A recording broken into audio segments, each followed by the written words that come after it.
ಗುರುಜಿ ನಮಸ್ಕಾರ. ನಮಸ್ತೆ ಸರ್. ನಮ್ಮ ಕಾಳಿ ದೇವಸ್ಥಾನ ಇಲ್ಲಿಗೆ ಹೇಗೆ ಲಭಿಸಿತು, ಹಾಗೆ ಇಲ್ಲಿನ ವಿಶೇಷತೆಗಳೇನು ಗುರುಜಿ? ಮಹಾಕಾಳಿ ಅಮ್ಮನವರು ಇಲ್ಲಿ ನೆಲೆಗೊಂಡಂಥದ್ದು ಬಹಳ ಅಚ್ಚರಿಯ ವಿಷಯವಾಗಿದೆ. ನಮ್ಮ ದೇವಸ್ಥಾನವನ್ನು ಪ್ರಾರಂಭ ಮಾಡಿರ್ತಕ್ಕಂತಹ ಗುರುದೇವ ಸ್ವಾಮಿಗಳು ಮೂಲತಃ ಮಂಡ್ಯ ಜಿಲ್ಲೆಯ ಹೊಸಳ್ಳಿಯವರು. ಅವರು ಚಿಕ್ಕ ವಯಸ್ಸಿನಲ್ಲೂ ಕೂಡ ಕಾಳಿಯ ಮೇಲೆ ಬಹಳ ಪ್ರೀತಿಯನ್ನು ಇಟ್ಟಿದ್ದಂಥವ್ರು. ಚಿಕ್ಕ ವಯಸ್ಸಿನಲ್ಲೂ ಕೂಡ ಕಾಳಿಯನ್ನು ಆರಾಧನೆಯನ್ನು ಮಾಡ್ತಿದ್ದಂಥವ್ರು. ಹೀಗೆ ಮಾಡ್ತಿರ್ಬೇಕಾದ್ರೆ ಅವರಿಗೆ ವಯಸ್ಸುಗಳು ಕಳೆದ ಬಂದಂತೆ ಕಾಳಿಯನ್ನು ಹುಡುಕ್ಲಿಕ್ಕೆ ಶುರು ಮಾಡ್ತಾರೆ. ಆ ಸಂದರ್ಭದಲ್ಲಿ ಅವರು ನಿಮ್ಮೆಲ್ಲರಿಗೂ ಗೊತ್ತಿರುವ ಹಾಗೆ ಕಲ್ಕತ್ತಾದಲ್ಲಿ ಇರ್ತಕ್ಕಂಥ ಕಾಳಿಯಲ್ಲಿ ದೇವಸ್ಥಾನದಲ್ಲಿ ಹೋಗ್ತಾರೆ.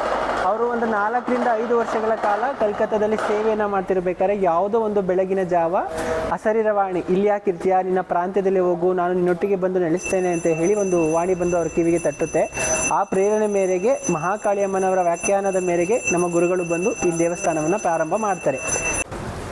ಈ ಜಾಗದಲ್ಲಿ ಮಹಾಕಾಳಿ ಅಮ್ಮನವರು ನೆಲೆಸಲಿಕ್ಕೆ ಮೂಲ ಕಾರಣ ಏನಪ್ಪ ಅಂತ ಹೇಳಿದ್ರೆ, ಮಹಾಕಾಳಿ ಅಮ್ಮನವರ ಆವಾಸ ಸ್ಥಾನವನ್ನು ಬೇವಿನ ಮರ ಅಂತ ಹೇಳಿ ಕರೀತಾರೆ. ಹಾಗಾಗಿ ಈ ಪ್ರಾಂತ್ಯದಲ್ಲಿ ಸುಮಾರು ಸುತ್ತ ನೀವು ನೋಡ್ಕೊಂಡು ಬರ್ಬೋದು, ಸಾವಿರಾರು ಬೇವಿನ ಮರಗಳಿರೋದ್ರಿಂದ ಮಹಾಕಾಳಿ ಅಮ್ಮನವರು ಇಲ್ಲಿ ನೆಲೆಸಲಿಕ್ಕೆ ಬಹಳ ಪ್ರಮುಖ ಕಾರಣವಾಗಿದೆ. ಇಲ್ಲಿನ ವಿಶೇಷತೆ ಏನು ಗುರುಗಳೇ? ದೇವಸ್ಥಾನದ ವಿಶೇಷತೆ ಮೊದಲನೇದಾಗಿ ಇಲ್ಲಿ ಮಹಾಕಾಳಿ ಅಮ್ಮನವರು ದಕ್ಷಿಣಕ್ಕೆ ಮುಖ ಮಾಡ್ತಾರೆ. ಯಾವುದೇವರು ಕೂಡ ದಕ್ಷಿಣಕ್ಕೆ ಮುಖ ಮಾಡಲ್ಲ. ದಕ್ಷಿಣ ದಿಕ್ಕನ್ನು ಯಮ ಮತ್ತು ಶನಿಯ ದಿಕ್ಕು ಅಂತೇಳಿ ಕರೀತಾರೆ. ಮತ್ತು ವಾಮಾಚಾರವನ್ನು ಮಾಡ್ತಕ್ಕಂಥ ದಿಕ್ಕು, ದೈತ್ಯರಿರುವಂತಹ ದಿಕ್ಕು ಅಂತೇಳಿ ಕರೀತಾರೆ. ಹಾಗಾಗಿ ಯಾರು ಕಾಳಿಯನ್ನು ಪೂಜೆ ಮಾಡ್ತಾರೆ ಅಂಥವ್ರಿಗೆ ಯಾವುದೇ ರೀತಿಯ ಯಮ ಮತ್ತು ಶನಿಯ ಸಮಸ್ಯೆಗಳು, ವಾಮಾಚಾರ ಸಮಸ್ಯೆಗಳು, ಮಾಟ ಮಂತ್ರ ಸಮಸ್ಯೆಗಳು ಬರ್ದಿರೋ ಹಾಗೆ ನಾನು ಕಾಯ್ತೀನಿ ಅಂತೇಳಿ ದೇವಿ ದಕ್ಷಿಣಕ್ಕೆ ಮುಖ ಮಾಡಿ ಬಂದಂಥ ಭಕ್ತರಿಗೆ ಆಶೀರ್ವಾದವನ್ನು ನೀಡ್ತಿರೋದು ದೇವಸ್ಥಾನದ ವಿಶೇಷವಾಗಿದೆ.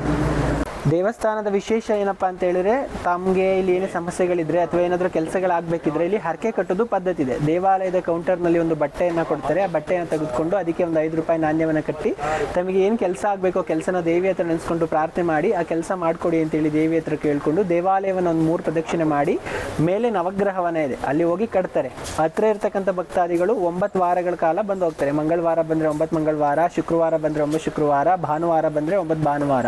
ಇವು 3 ವಾರದಲ್ಲಿ ಯಾವುದಾದ್ರೂ ಒಂದು ವಾರ ಆಯ್ಕೆ ಮಾಡಿ ಅದೇ ವಾರ 9 ವಾರ ಬಂದು ಮಡ್ಲಕ್ಕಿಯನ್ನು ಕೊಟ್ಟು ಪೂಜೆ ಮಾಡಿಸಿ ಮನೇಲಿ ಮಲಗುವಾಗ ಮತ್ತು ಹೇಳುವಾಗ ಮನಸ್ಸಲ್ಲಿ ಅಮ್ಮನವರಿದ್ದಾರೆ ಅಂತೇಳಿ ಬೆಳಿಗ್ಗೆ ಎದ್ದ ತಕ್ಷಣ 5 ಬಾರಿ ಮತ್ತು ಮಲಗು ಮುನ್ನ 5 ಬಾರಿ ಏನು ಕೆಲಸಕ್ಕೋಸ್ಕರ ಹರಕೆ ಕಟ್ಟಿದ್ರಲ್ಲ ಆ ಕೆಲಸನ ಮಾಡಿಕೊಡಿ ಅಂತೇಳಿ ಪ್ರಾರ್ಥನೆ ಮಾಡಿ ಬಂದರೆ ನೀವೇನೇ ಅಂದ್ಕೊಂಡ್ರೂ ಆಗುತ್ತೆ ಅನ್ನೋದು ಇಲ್ಲಿನ ನಂಬಿಕೆ ಆಗಿದೆ.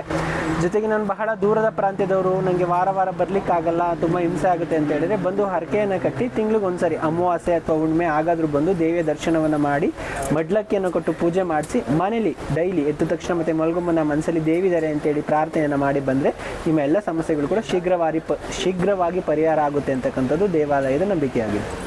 ಇಲ್ಲಿ ವಾರಕ್ಕೆ ಎಷ್ಟು ಸತಿ ವಿಶೇಷ ಪೂಜೆ ನಡೆಯುತ್ತೆ? ದೇವಾಲಯ ಪ್ರತಿದಿನ ಬೆಳಗ್ಗೆ 7 ರಿಂದ ರಾತ್ರಿ 8 ಗಂಟೆವರೆಗೂ ಕೂಡ ತೆಗೆದಿರುತ್ತೆ. ವಿಶೇಷ ದಿನಗಳು ಅಂತ ಬಂದರೆ ಮಂಗಳವಾರ, ಶುಕ್ರವಾರ, ಭಾನುವಾರ, ಅಮಾವಾಸ್ಯೆ, ಹುಣ್ಣಿಮೆ ಬಹಳ ವಿಶೇಷ ದಿನಗಳಾಗಿದೆ. ಯಾವ್ಯಾವ ಥರ ಪೂಜೆ ನಡೆಯುತ್ತಿದೆ? ಇದರಲ್ಲಿ ಪ್ರತಿದಿನ ಬ್ರಾಹ್ಮಿ ಮುಹೂರ್ತದಲ್ಲಿ ಅಮ್ಮನವರಿಗೆ ವಿಶೇಷ ಪೂಜೆಗಳು, ಅಭಿಷೇಕ, ಹೋಮ, ಹವನಗಳು ನಿರಂತರವಾಗಿ ನಡೀತಾ ಇರ್ತವೆ.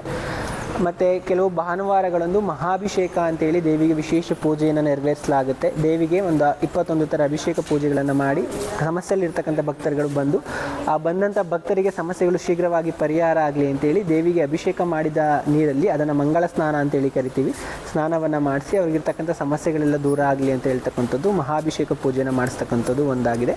ಮತ್ತು ಕಾಳರಾತ್ರಿ ಪೂಜೆ ಅಥವಾ ಶತ್ರು ಸಂಹಾರ ಪೂಜೆ ಅಂತೇಳಿ ಕರಿತೀರಿ, ಆ ಪೂಜೆನೂ ಕೂಡ ಬಹಳ ಪ್ರಮುಖವಾಗಿ ನಡೆಯುತ್ತೆ. ಇಲ್ಲಿ ಅಂಗಡಿಗಳಿಗೆ ಕಟ್ಟಲಿಕ್ಕೆ ಮಂತ್ರಿಸಿದಂಥ ಕಾಯಿ, ಕಣ್ಣು, ದೃಷ್ಟಿ ಈ ಥರದ ಸಮಸ್ಯೆಗಳಿಗೆ ಅವೆಲ್ಲವೂ ಕೂಡ ಹೋಗಲಿ ಅಂತೇಳಿ ಮನೆ ಕಟ್ಟಲಿಕ್ಕೆ ಕಾಯಿ, ಮತ್ತು ಒಂದು ಸಕಾರಾತ್ಮಕ ಶಕ್ತಿಯನ್ನು ತುಂಬಲಿಕ್ಕೆ ರುದ್ರಾಕ್ಷಿ ಮಣಿ, ಇನ್ನಿತರ ಪೂಜಾ ಸಾಮಗ್ರಿಗಳು ಮನೆಯಲ್ಲಿಟ್ಟು ಪೂಜೆ ಮಾಡಲಿಕ್ಕೆ ಮತ್ತು ನಾವು ಧರಿಸ್ಕೊಳ್ಳಿಕ್ಕೆ ಎಲ್ಲವೂ ಕೂಡ ಸಿಗ್ತಾ ಹೋಗುತ್ತೆ. ಇಲ್ಲಿ ಪ್ರತಿ ಅಮಾವಾಸ್ಯೆ ಮತ್ತು ಹುಣ್ಣಿಮೆ ಎಂದು ದೇವಾಲಯದಲ್ಲಿ ದೃಷ್ಟಿ ನಿವಾರಣೆಗಾಗಿ ನಡೆಸ್ತಕ್ಕಂತಹ ಪ್ರತ್ಯಂಗಿರ ಹೋಮ ಬಹಳ ಪ್ರಮುಖವಾಗಿದೆ. ತಮಗೇನಾದರೂ ಕಣ್ಣು, ದೃಷ್ಟಿ, ಕಟ್ಟು, ದಾಟು, ವಾಮಾಚಾರ ಪ್ರಯೋಗಗಳು, ಮಾಟ ಮಂತ್ರ ಪ್ರಯೋಗಗಳು, ಶತ್ರುಬಾಧೆ, ಮಿತ್ರಬಾಧೆ, ವ್ಯವಹಾರದಲ್ಲಿ ಏನಾದರೂ ಸಮಸ್ಯೆಗಳಿದ್ದರೆ, ಉದ್ಯೋಗದಲ್ಲಿ ಏನಾದರೂ ಸಮಸ್ಯೆಗಳಿದ್ದರೆ, ನಿದ್ರೆ ಸರಿಯಿಲ್ಲ ಅಂತ ಹೇಳಿದ್ರೆ, ಕನಸುಗಳು ಸರಿಯಿಲ್ಲ ಅಂತ ಹೇಳಿದ್ರೆ, ಹಾಗೂ ಕೆಲಸ ಕಾರ್ಯಗಳಲ್ಲಿ ಅಡಚಣೆಗಳು ಉಂಟಾಗ್ತಾ ಇದ್ದರೆ, ಮಾತೃದೋಷ, ಪಿತೃದೋಷ, ಇನ್ನಿತರೆ ಯಾವುದೇ ದೋಷ ಪರಿಹಾರಕ್ಕಾಗಿ ಒಟ್ಟಾರೆ ನಿಮ್ಮಲ್ಲಿರ್ತಕ್ಕಂತಹ ನಕಾರಾತ್ಮಕ ಶಕ್ತಿಯನ್ನು ಕಡಿಮೆ ಮಾಡಿ ಸಕಾರಾತ್ಮಕ ಶಕ್ತಿಯ ಚೈತನ್ಯವನ್ನು ಹೆಚ್ಚಿಸುವ ಸಲುವಾಗಿ ಪ್ರತ್ಯಂಗಿರ ಹೋಮವನ್ನು ನಡೆಸ್ತಕ್ಕಂಥದ್ದು.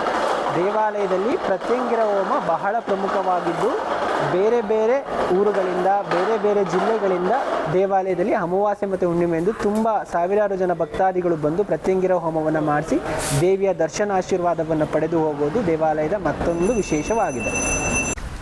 ಇದೇನು ಜಾಗ ಸ್ವಾಮಿ ಇದು ಹರಕೆ ಕಟ್ಟೋದು. ಆಗಲೇ ಹೇಳಿದ್ನಲ್ಲ, ತಮ್ಮ ಸಮಸ್ಯೆಗಳ ಈಡೇರಿಕೆಗಾಗಿ ಇಲ್ಲಿ ನವಗ್ರಹವನ್ನ ಇದೆ.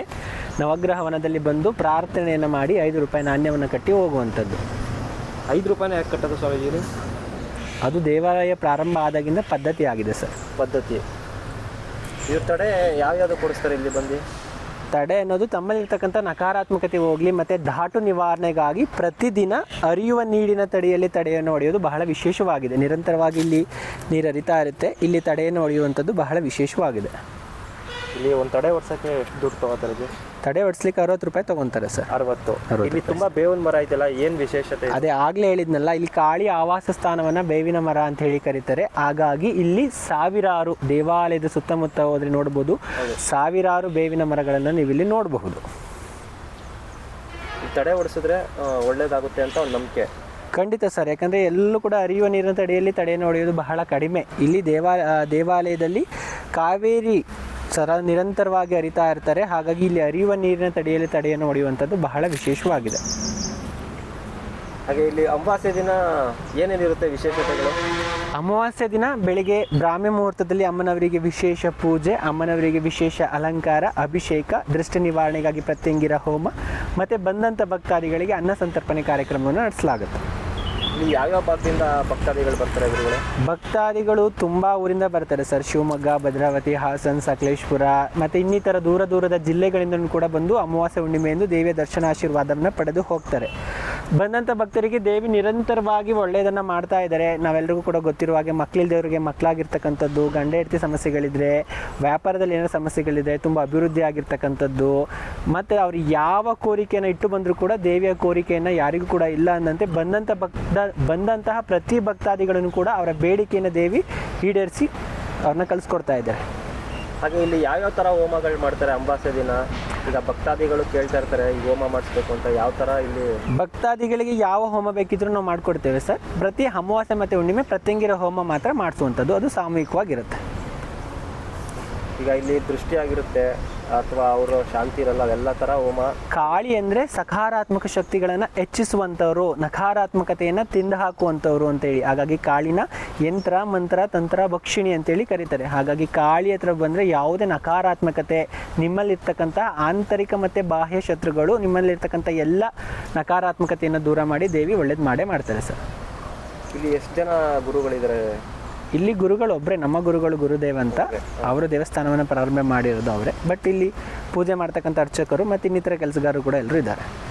ಎಕ್ಸಾಕ್ಟ್ ಅಡ್ರೆಸ್ ಎಲ್ಲಿ ಬರುತ್ತೆ? Exact address Bengaluru Mysuru highway. ಮಂಡ್ಯದಿಂದ ಬಂದರೆ 20 ಕಿಲೋಮೀಟ್ರ್ ದೂರ, ಶ್ರೀರಂಗಪಟ್ಟಣದಿಂದ ಬಂದರೆ 6 ಕಿಲೋಮೀಟ್ರ್ ದೂರ. ಮಂಡ್ಯದಿಂದ ಬರಬೇಕಾದ್ರೆ ತಮ್ಮ ಎಡಭಾಗಕ್ಕೆ, ಶ್ರೀರಂಗಪಟ್ಟಣದಿಂದ ಬರಬೇಕಾದ್ರೆ ತಮ್ಮ ಬಲಭಾಗಕ್ಕೆ, ಕಣ್ಣಳತೆ ದೂರದಲ್ಲಿದೆ ಮೇನ್ ರೋಡಲ್ಲಿ. ತಾವೆಲ್ಲರೂ ಕೂಡ ಬರ್ಬೋದು. ಇನ್ನೂ ಹೆಚ್ಚು ಮಾಹಿತಿ ಬೇಕಂತ ಹೇಳಿದ್ರೆ 7353646321 ಈ ನಂಬರಿಗೆ ಕರೆ ಮಾಡಿದ್ರೆ ದೇವಸ್ಥಾನದ ಬಗ್ಗೆ ತಮಗೆ ಸಂಪೂರ್ಣವಾದಂಥ ಮಾಹಿತಿಯನ್ನು ಕೊಡ್ತಾರೆ.